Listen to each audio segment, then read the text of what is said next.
Interface Video, in cooperation with Fairfield Federal, presents Fairfield Today. Brought to you by Fairfield Federal Savings and Loan, Fairfield Medical Center, Fair Hope Hospice and Palliative Care, the Frankie Smith Funeral Home, Fairfield County Adam H., Dagger Law, and the Fairfield County Board of Developmental Disabilities. Hello friends, and welcome to Fairfield Today. I'm your host Paul Jass. Thank you for joining us. Pleasure to be here as we tape today. Just a beautiful day. We're going to begin the show today with a couple of gentlemen we had on last year to talk about this. I think, I'll introduce us. Bill Reed to my far right, and then Larry Smith here in the middle. And Larry, I know you've been here. Was last year your first time Yes, here, sir. Bill? Last year, your first time. Larry, I know you've been here several years to talk about this. Yeah, I get selected. Jeannie Ignash, who heads it up, she just drags does me your in. arm hurt from being twisted so much by getting to do It's this? painful. It's out of socket. Well, anyway, Bill and Larry are fellows involved with Freedom's Never Free, and it's an event we talk about coming up on Veterans Day. It's around that time of year for that, and this year it's November 3rd, 4th, 5th, and 6th, so it's coming up very quickly here. It's most of it, well, I guess all of it this year is down at the Fairfield County Fairgrounds, and it's in the Ed Sands building down there, the big, nice building toward the rear on the other side of the track, and got a lot going on this year, Larry. Yeah, we're really excited this year because we're dedicating it to the 20th anniversary of 9/11, and so we're going to have Lima Company's going to be there again. We're pretty excited about that, and we're having the first responder memorial that we built because there were none, so we decided there's supposed to be one, so we built that. That'll be there, and we're also going to have our Small Wars and Conflicts one that we built several years back to cover the period from the end of Vietnam up to 9/11. So we're going to have a lot of nice things going on, and we're pretty excited about That's good. what's coming. That's good. Bill, I know we got a lot of, as Larry said, a lot of different displays. You get to work pretty early on this. This is I see the texts come through and the emails from Jeannie, and a lot of meetings, and it's getting to be obviously crunch time right now. Yes, sir. Down to the last wire now. Yeah. When this year's ends, start planning for next year, and it's just ongoing. And it shows because I mean everything is always so nice out there. The displays are always so well done and put together. You boys and everybody involved do such a great job. Now on Wednesday the 3rd at 4:00, kind of everything arrives. And where does that come from? When they arrive, where are they coming from? Well, they're going to be coming from the roadside rest between Logan and Rockbridge. Okay. The northbound side. Yeah, big one down there. We're going to be meeting at that roadside rest, and anybody wants to participate in that, we're going to be departing there at about 3:45. Get here around 4. Yeah, and we'll be planning on being here at about 4:00. Both you and that parade coming in, you and Bill. I'm not. You're just here. I'm doing other work. Okay, I got that. You'll be coming. I might be. It just depends. I'm not sure what slot I'm going to be. That's right. Yeah. So the way it looks like, so Wednesday, which is November 3rd, this is Freedom's Never Free at the Fairfield County Fairgrounds. All the memorials arrive at roughly 4:00 on Wednesday, November 3rd, and as Larry said, it's Eyes of Freedom, Small Wars, Conflicts, and First Responders Escort. So it's going to be really nice, and that's a pretty big deal coming up 33. Yeah, it's very enjoyable, and when we hit town, coming up Broad Street, it's nice to see the folks out there, and it means a lot. What's always touching to me is you'll see a lot of the older veterans, which I guess we qualify for that. We're in that group now. I think we are one. I mean, we'll be coming by, and they'll be standing there, and they'll be saluting us, and it's just a wonderful thing, you know. And being Vietnam era veteran, we didn't get a lot of that back in the day. Yep. So I remember that. It's very and nice I hope now. some of the young people kind of see that, and maybe it kind of dawns on them that when there's a flag going by, maybe it means more than just a flag going by. Yeah, it's a wonderful thing, you know. It's a privilege to living in this country and have the privileges that we have given to us by our Constitution. And a lot of us are seem to forget about that and ignore it. But we're the best country in the world. So that all arrives around 4 o'clock now. Is there anything going on then after it arrives here? There's a little ceremony? There'll be a little bit of a ceremony, but it's just really just the escorting it in. That's and people the big can deal. see that. Yeah, and So things really start going on Thursday, November 4th. And again, it's all down at the Fairfield County Fairgrounds. It's at the Ed Sands building toward the rear. About 4 o'clock is the opening ceremony. A nice ceremony there. They'll be posting the colors, and you guys involved in that, I'm sure? Yes. Yep. Yes. If it's going on, you're probably involved. Right. Right. And so but the big thing that day is all the flags and the posting of the colors in that Field of Heroes down there, which is where all the parking had occurred recently for the fair down there in that flatland. They pretty much fill up a big part of that. Mm-hmm. Well, what we really love it, the folks out there that have bought a flag for one of their loved ones, or that they know a flag has been bought by another organization, one of the veterans organizations. We'd love to have them come out, and they can Actually come. We'll go out with them, color. and they can post the flag of their loved one while they're there. That is nice, and you get a lot of that there. Out of roughly 150 flags somewhere in that area, usually you fall. But out of all those flags, there are a lot of people that go out and do that. Mm-hmm. Yeah. It gets to be a lot of them look forward to that. Yeah. So that all kind of starts at Thursday at 4 o'clock, and I wanted to mention too, there's also a veterans pinning ceremony that will occur with the Fair Hope Hospice. Yes. Is that right, Bill? Yes, Fair Hope will be pinning any and all veterans Yeah. who want, And the first responders. and first responders. Nice. That's And nice. we're going to have a guest speaker, Alan Wallace, who was at the Pentagon the day the plane attacked the Pentagon. Yeah. He's going to speak. The McLean Silent Drill Team. They're always fun to see. They do a great They job. are fantastic. Yeah, do a nice job. So that's going to be a pretty emotional time there to see that. I mean, it really is moving. It is. It truly is. I mean, you'll see everything from some laughter, some smiles, and some tears. Yep. Yeah. So again, we're talking about Freedom's Never Free, the 2021 version, which every year they pick a different group or organization or event to highlight. This year it's Eyes of Freedom, Small Wars and Conflicts, and First Responders. Those are the people being highlighted. So that takes us through Thursday. And on Friday, kind of a fun day, more or less, Day of Remembrance, and then the USO dance. Now I can see you boys out there really getting it done at the Ed Sands building. Can you get some camera work on that? I'd like to see no, that. it's something you really don't want to see. That might be right. There was a Might be time. right. There was a time. But it ain't now. It ain't now.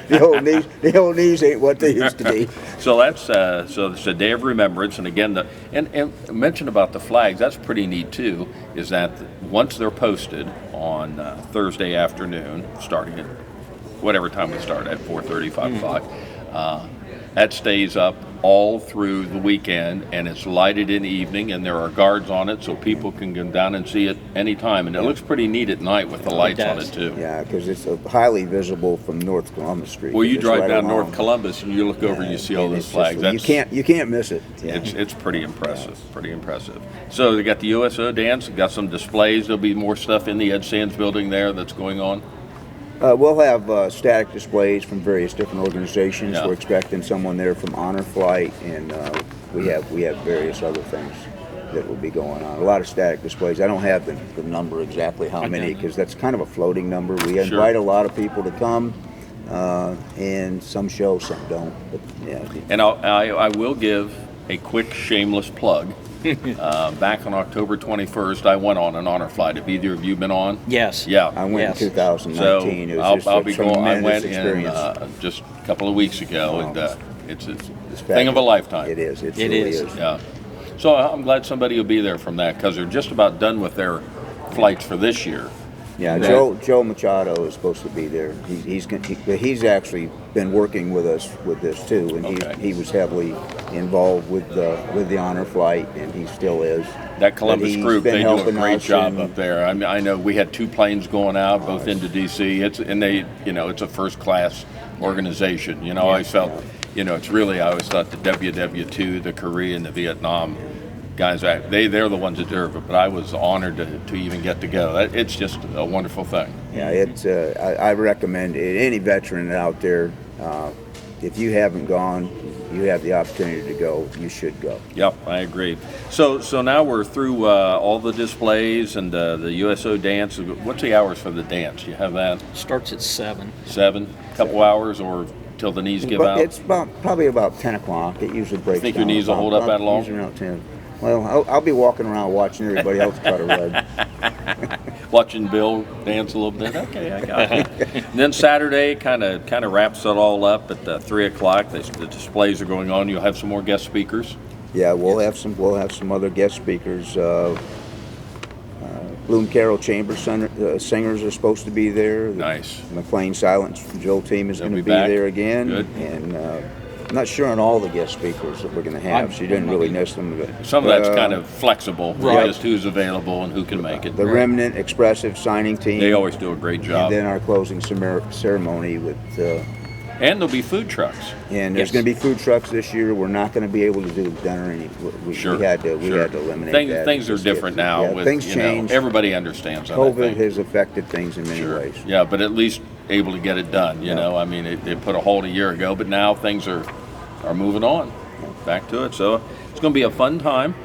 You guys excited about this? I mean, you've worked hard all year on this. A lot of meetings and a lot of planning has gone on. A group of you boys and girls have just gotten a lot of stuff done out there, and so it's going to pay off. Yeah, and we can always use more help. Sure. Yeah. Anyone that wants to volunteer, either regularly through the year at our meetings and planning, or anyone wants to come out and help during the event, the more the merrier. So you're like everybody else. You're short-staffed. Yes. You'll take volunteers. You'll bring them on. We're staff challenged. That's right. That's join the crowd on that. We love workers. Yeah. So this is Freedom's Never Free 2021 at the Fairfield County Fairgrounds. It's back in the Ed Sands building toward the back of the track. November 3rd, 4th, 5th, and 6th. Pretty exciting time. So good luck on all this. Thanks for all your hard work. We will see you out there, and we're looking forward to just a fun time and a very memorable time out there, too. Another chance to honor veterans, which you can't do it enough. And everything's free. That's a good point. Except free. the food. The vendors won't give the food away. No. You did what you could. Yeah. You did what you could. We tried. I want to thank Bill Reed and Larry Smith being with us. Freedom's Never Free here on Fairfield Today. Thanks. Fairfield Federal. When it comes to our customers and our community, we go above and beyond to help. Our people make the difference. We were retiring from Tucson, Arizona, and we made a retirement trip out around Ohio, having decided that's where we wanted to be.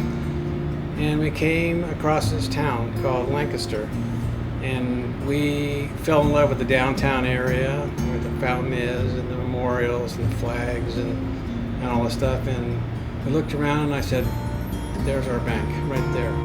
There's something to be said about a community bank in your hometown. Right. If you live in the community, you should do business in the community as much as possible. So it makes sense to bank with the community bank where you live. Fairfield Federal is the bank to be at. If you live in this town, or any town actually, you want to bank at a local home bank. The employees are happy here. They're conversant. Customer service is through the roof. There's nothing more you could ask for. Personal or business banking, whatever you need, we take it seriously because we know you do. Stop by today at any of our 3 locations and see why the difference is clear. Fairfield Federal Savings and Loan specializes in banking that revolves around you. Member FDIC Equal Housing Lender. The Frankie Smith Funeral Home and Crematory in Lancaster and the Johnson Smith Funeral Home in Baltimore have a long and wonderful history of serving our community. Feel free to give us a call at 740-653-0652. Stop in and see us at either of our 2 locations 405 North Columbus Street in Lancaster, and 207 South Main Street in Baltimore. Respect for tradition, regard for change. Life is unpredictable. That's why estate planning is important. Estate planning provides you comfort and peace of mind knowing that you're taking care of your loved ones and ensuring your legacy lives on just as you envisioned. You lived a life that is beautifully and uniquely yours. You deserve an estate planning attorney who understands that and creates a plan as unique as you and in the best interest of your loved ones. You deserve the local, trusted, experienced attorneys at Dagger Law. This is Fairfield Today. Thanks for joining us. And things now this time of year, for a long time, everything was so disjointed. Things were canceled, things were postponed, things were put off for, a year and a half, who knows how long. And in some cases, a couple of years of events weren't able to take place because of the timing and how things worked for each organization or each event that was going on. But I think now everything slowly is coming back in line. Things that we used to talk about that came up this time of year are back. And one of those is the Lancaster Community Chorus, and we've got the director on that, Clarence McCoy. Clarence, welcome. Thank you. My pleasure to be here. Been a while. It has indeed. 2 years, in fact, since we last gathered. Yeah, our last concert was 2 years ago, November of 2019. Yeah, and then we were scheduled to do a concert in March of 2020. In fact, we were 2 rehearsals away from presenting it. That was a concert scheduled with Came up pretty quick. It did, with the Ohio University Choral Union. We were going to do a home and home where we were going to perform here and in Athens. They were going to join us here, and we were going to join them there.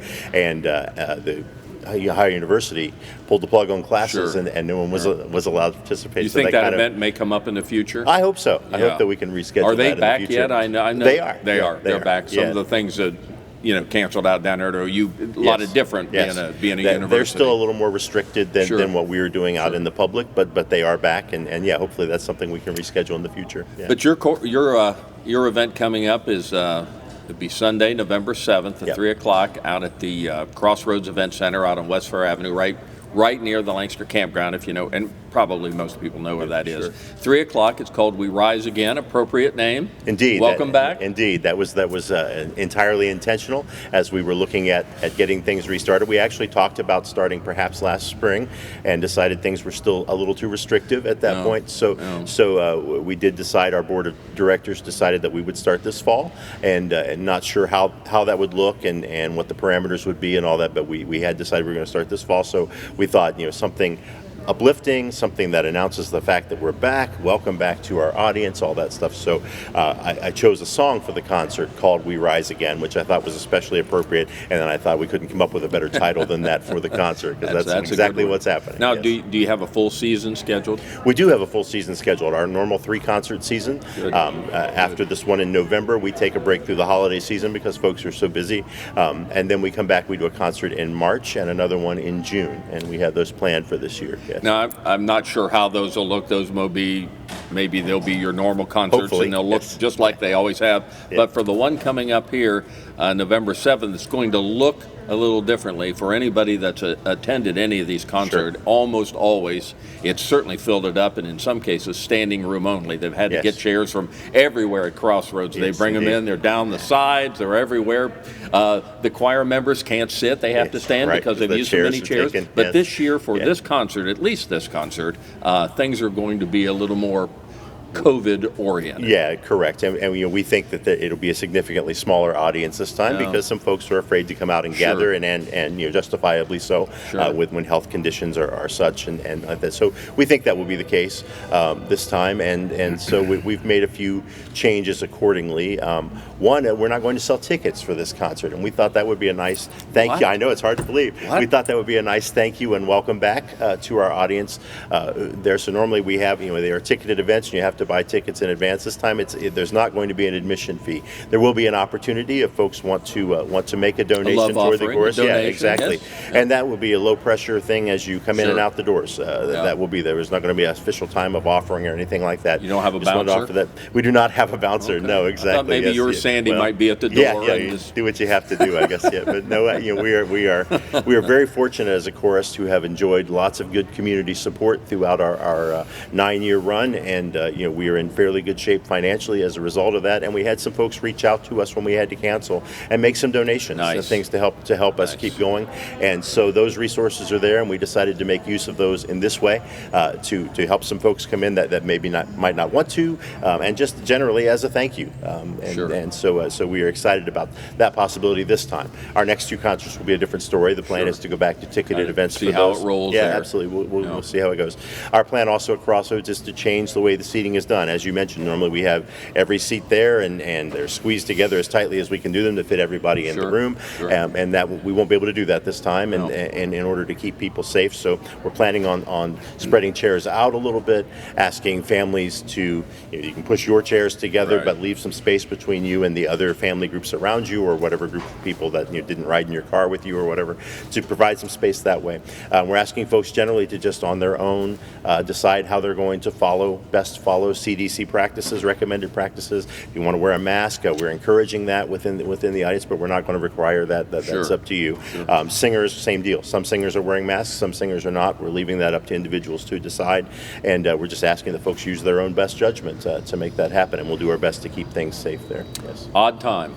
It is. It is a very odd time to, you just look at a normal concert out there versus this one, and you never know moving forward. Like you say, the other 2 are planned to be normal concerts, but who knows? Absolutely. Yeah, you never see. Yes. So I guess the board decided to make these accommodations just to make it as comfortable for people if they feel that they can come, to make it as CDC their way as anything, so they feel more comfortable. Absolutely, and try to folks to feel as safe as they feel that they can be, and folks who don't feel safe coming out certainly feel no pressure to come out. The bottom of our poster says attendance is at your own discretion. So we can't guarantee to you that this is safe, but we think we're making as many accommodations as we can. Again, the concert is We Rise Again. It will be Sunday, November 7th at 3 p.m. out at Crossroads Event Center on West Fair Avenue. The subject, you can tell by the title, Rising Again. The chorus is coming back after at least a year off, longer in some cases, for concerts. And so the music is kind of themed around that. Yeah, the choice we made the choices. We don't that have are 9 music. songs with Rise in the We do title. not. No, the whole idea is we wanted an uplifting concert. We wanted a concert filled with hope, but kind of acknowledged some of the journey that we've been through in the last year and a half or more. So there's a variety of songs in there. One in particular I'm very excited about. Some of the songs we've done before, some are brand new this time. One of the ones that we have done in the past that we're bringing back is called The Awakening, and it's this. The song is telling the story of the author having a dream, and in the dream they live in a land where there is no music. And what an appropriate thing to think about during the course of where we've been in the course of last year. And then partway through the song, the person begins to awake and awake my soul and sing. It goes into that melody at the end and has a huge ending after that. So we thought, what a parallel that is to the journey that we've been on. And so we're excited to include that type of thing. And then a couple of just really uplifting songs. Somewhere Over the Rainbow is in there. Let There Be Peace on Earth. There's just a big variety of songs within this theme of uplifting. A lot of them you will discover have music in the theme in some way, because that's we're bringing our music back after that time. So we're excited about the songs that are happening in the program, and the chorus is preparing well at this point. We are singing very well, so we're excited about the program we're going to be able to present. It's interesting this time. We left things entirely up to the chorus members whether they felt safe coming back or not. So it's going to be a smaller chorus than we've had in the past. I was going to mention that. In the past, I think the numbers have approached 100. Oh, over 90 often. They've been in that group, so they're a bit smaller for this one. They are fewer in number. There's I think 56 on the roster this time, but a strong roster of 56 singers. There are some wonderful voices in the mix, all wonderful voices, but some particularly strong ones in there as well. And as a consequence of that, the preparation has gone incredibly well. We are, as of our time of talking here, we are well ahead of our preparation schedule. I kind of maintain I want to be at this point I want to be this ready and all that, and at this point we're ahead of that, and so should make for an especially successful concert when we meet on the 7th. Now, when is the next? Maybe you've mentioned that, or when is the next concert scheduled? I don't have the exact date in front of me, but it's in March. In the spring? It's in the spring. Yeah, it's so the next one. For people that are hearing this and haven't been to a concert, or maybe if they attend the concert on the 7th and they have interest and they've never sung before, there are auditions held. There are, prior prior to the concert that'll be coming up in March, where you audition, and then if you make it, you're in the group, and there'll be there'll be 2 concerts. Yeah, 2 more concerts this season. We do audition, as we did actually for this concert. Out of those 56, 6 of those singers are brand new, have not sung with us before, and some very strong singers that have joined us, so we're excited about that. We will do that prior to each one, and there's always information about that at our website, which is what is that address? LancasterCommunityChorus.com. It's a good website. It is a very good website, and we also have social media on Facebook and on Instagram, so we announce those things there as well. So again, for people that perhaps you've joined us mid-program here, it's the Lancaster Community Chorus. Clarence McCoy is the director. It'll be Sunday, November 7th, 3 o'clock out at the Crossroads Event Center. We Rise Again is the name of it, and it's kind of bringing back the chorus and getting together again, kind of that theme throughout thematic programs and songs throughout that. And you will be as COVID aware as you can be. As we can be, exactly. Seating will be separated a bit. Families will be able to sit together, but there'll be spacing between families. If they didn't come in your car, you don't have to sit next to them. That's right, exactly. Yeah, that's right. That's the plan. And no actual ticket sales. No, you don't have to buy a ticket ahead of time or get it at the door. There will be a donation opportunity when you come in. That's pretty much how it stands. That's how it's going to work. Yeah. Now, I did have a question. If somebody was a season ticket holder, as I was, well, that'll start with the next couple of concerts. It will. We are going to honor those the next 2 concerts. And what happened in our last season was we had a first concert where we did honor those season tickets, and we had 2 concerts left. So we're going to honor those. We are, and we have that list, and we will be contacting those season ticket holders so they know what's going on, and we will honor those for our next 2 concerts. Well, great to have you back. Thank you. It's great my pleasure. to be doing a show again. It's been a while. We Rise Again, Sunday, November 7th at 3 p.m. out at Crossroads Event Center, and wear a mask if you feel like it. Don't have to. Don't be obligated to do it. So you're doing everything that is normally done at this time of year. That's kind of how it is most places. Wear them if you want. Don't wear them. Yeah, absolutely. That's where we are as society right now, and so we're going to follow that as well. Very good. And we're looking forward to just a great program. Yes. It's exciting to hear the group sing. It really is. So we encourage you, if you're so inclined, to come out and attend it. So it's Sunday, November 7th, Lancaster Community Chorus out at the Crossroads Event Center on West Fair Avenue. We Rise Again. Clarence McCoy is our guest. Clarence, thank you, buddy. Yeah, my pleasure. Appreciate it. Good to have Clarence with us on Fairfield Today. Interface Video, in cooperation with Fairfield Federal, presents Fairfield Today. Brought to you by Fairfield Federal Savings and Loan, Fairfield Medical Center, Fair Hope Hospice and Palliative Care, the Frankie Smith Funeral Home, Fairfield County Adam H., Dagger Law, and the Fairfield County Board of Developmental Disabilities.